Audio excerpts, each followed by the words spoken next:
પંચમહાલ જિલ્લાના જાંબુઘોડા તાલુકાના નારુકોટ ગામે ખેતરમાંથી લીલા ગાંજાના છોડ નંગ 6 કે જેનું વજન 15.350 કિલોગ્રામ જેની કિંમત ₹1,53,500 ના મુદ્દામાલ સાથે એક આરોપીને પંચમહાલ ગોધરા એસઓજી પોલીસે ઝડપી પાડ્યા છે।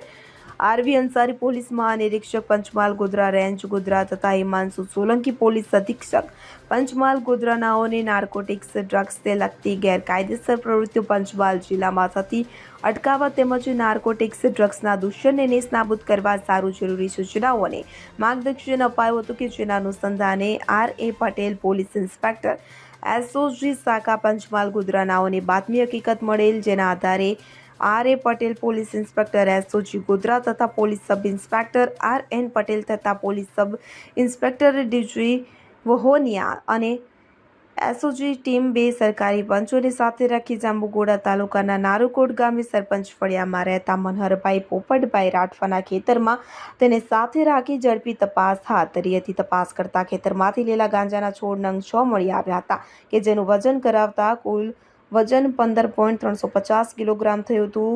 ત્યારે મળી આવેલ આ ગાંજાની કિંમત ₹1,53,500ની ગણી મુદ્દામાલ તપાસ અર્થે કબજે લઈ આરોપી વિરુદ્ધ જાંબુઘોડા પોલીસ સ્ટેશન ખાતે NDPS એક્ટ મુજબ ગુનો રજીસ્ટર કરવામાં આવ્યો હતો। કિરણ ગોયલ સાથે CN24 ન્યૂઝ પંચમહાલ। હવે જુઓ દેશ દુનિયાની તમામ ખબરો તમારી આંગળીના ટેરવે। ઉઠાવો મોબાઈલ અને Google Play Store પરથી ડાઉનલોડ કરો અમારી CN24 ન્યૂઝ મોબાઈલ એપ।